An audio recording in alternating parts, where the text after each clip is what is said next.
All right, so before we begin tonight, or today, depends on when you're watching this, I would like to thank you all, everyone listening, for 1,000 subscribers. Who would have thought?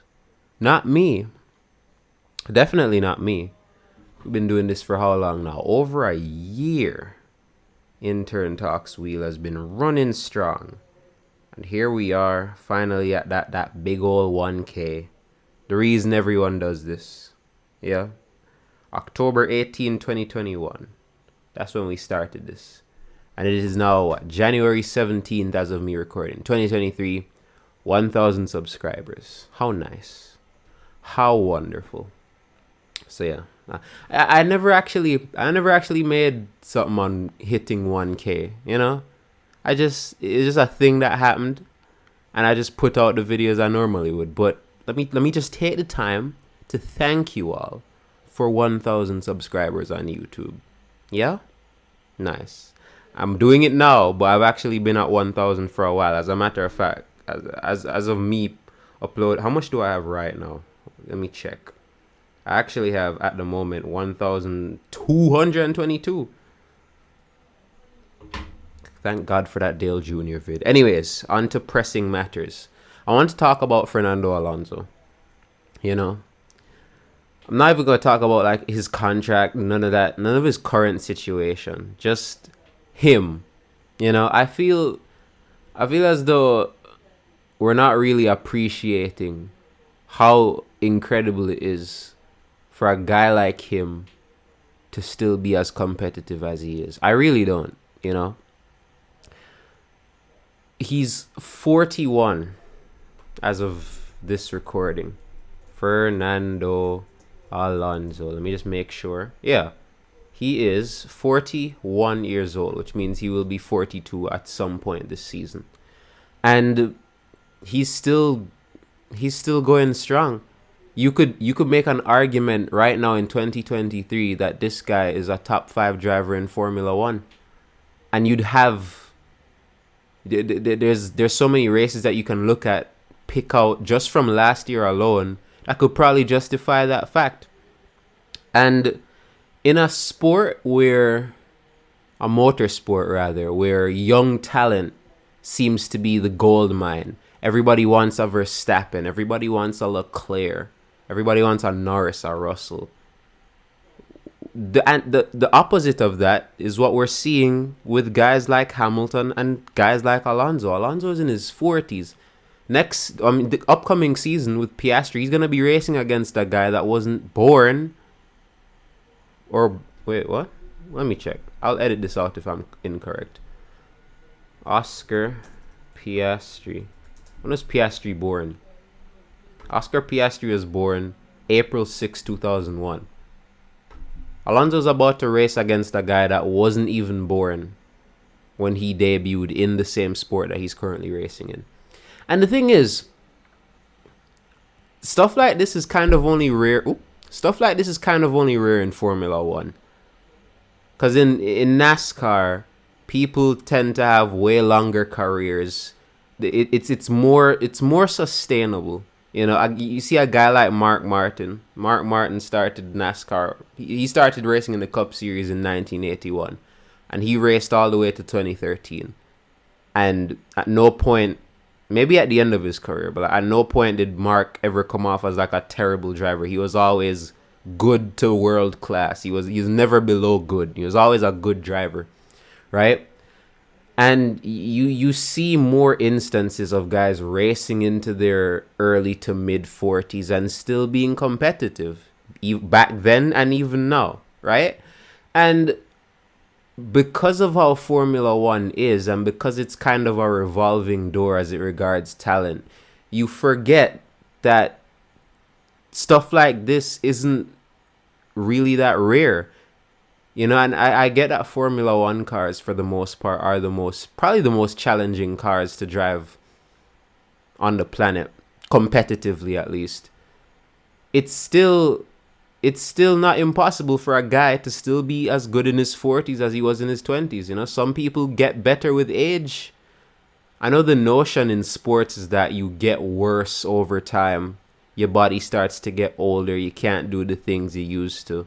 But every once in a while, you'll find a couple anomalies, you know? And I think Alonso is one of those anomalies. It's actually very insane to me. Just sitting down thinking about how this guy that debuted in 2001 is still running strong in 2022. A guy that's been racing longer than I've been alive. Yeah? And still doing it at a high level. And then, and it's crazy because, like, Alonso hasn't won a race since 2013. He hasn't won a championship since 2006. And ever since, let's say, leaving Ferrari, he hasn't really added much to his accolades besides the podium in Qatar. That's the only, like, major accolade he's gotten since leaving Ferrari in 2014. So between his McLaren stint, between being out the sport for 2 years, between coming back to Alpine, that one podium is kind of like the only like major stat he's added to his career since. And the crazy part is that despite not winning since 2013, despite not winning a championship since 2006, Alonso's career stats still hold up amongst the best on the grid. There are not many people.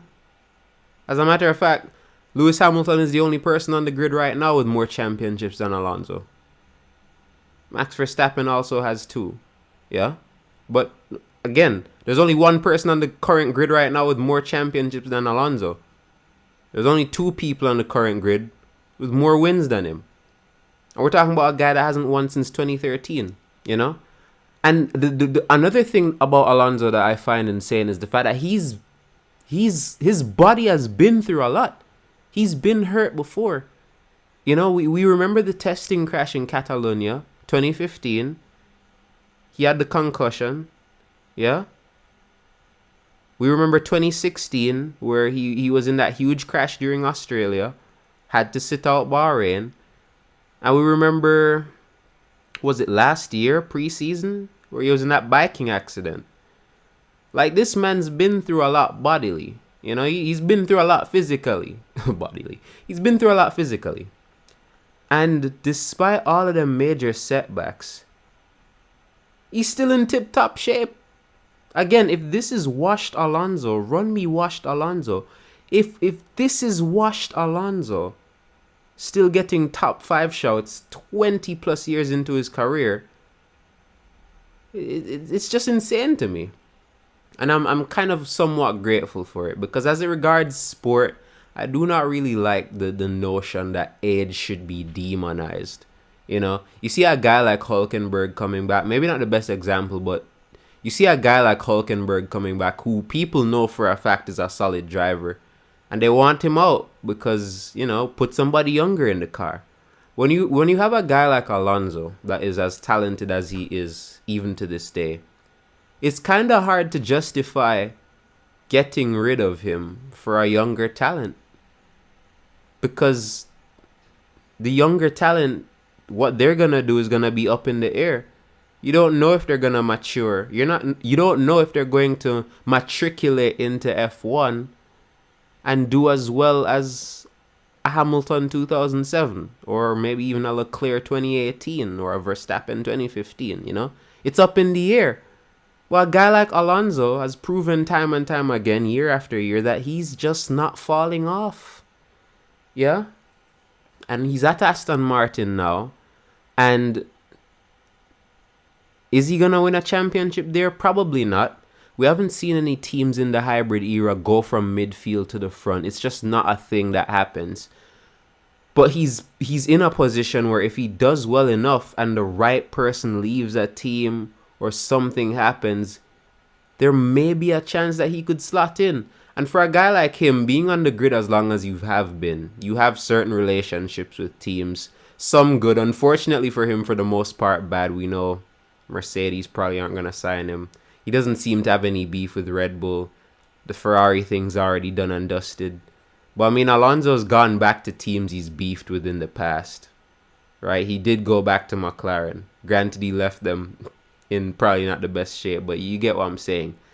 I really do think that if this guy somehow wins a championship, it might be one of the most impressive championships probably in sports. You know, I mean, I'm not even sure what the record is for longest gap between two championships, but surely, without question, this would be the record 2023 or beyond for a guy that last won in 2006. You know, it's just, it's insane to me, man. It really is.